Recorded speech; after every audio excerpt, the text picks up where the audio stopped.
Even the economic issues of the antebellum era were often linked to conflicts. For example, Jefferson tries to avert war between the United States and Britain, or the United States and France. Remember, they were harassing American ships. He tries to avoid war by issuing what's called the Embargo Act of 1807. It was a ban on trade with any country that continued to attack American ships. It didn't work. In fact, it ended up making a lot of people upset at Jefferson's foreign policy. Moving on to Madison's time in the White House. Remember, Madison was a prominent leader of the Democratic Republicans who did not like the Second Bank of the United States. So when the charter for the Second Bank of the United States expired, Jefferson and the Democratic Republicans in Congress chose not to renew it. The Second Bank of the United States died. But then we fought a war. And remember, wars are expensive. After the war, even during the war, Madison realized, boy, it sure would be nice to have a national bank to get loans from, to sell bonds from.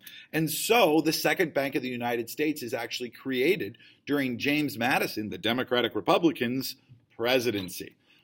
The biggest economic issue of the era, the biggest economic change of the era, is something called the market revolution.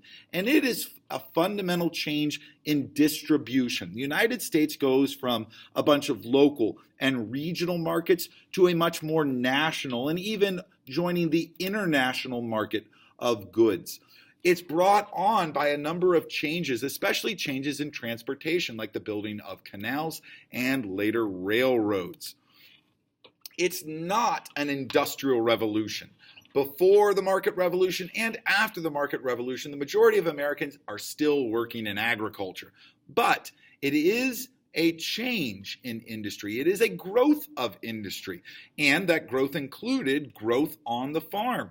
There's an increase in the number of crops that are produced by farmers. In fact, they're actually doing that with less farm labor. It's also the start of factory-based industry in America, first with, just like Britain, first with the textile industry. So remember, it's not the Industrial Revolution, it's the market revolution. They're different things, but we do see a growth of industry at the same time.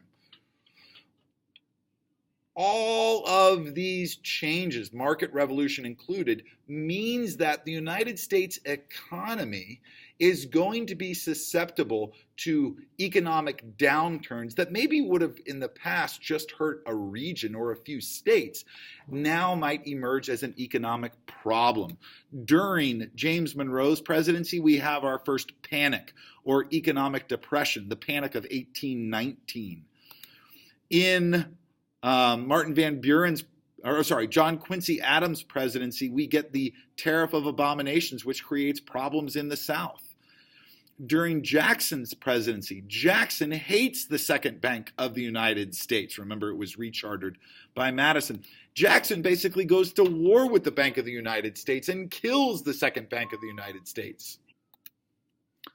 Let's also discuss some changes in society in the antebellum era. The biggest one is the Second Great Awakening. And unlike the First Great Awakening, the Second Great Awakening is also not only going to be a religious rebirth, but it's going to lead to reform movements, attempts to end American drinking, and do something about slavery for sure.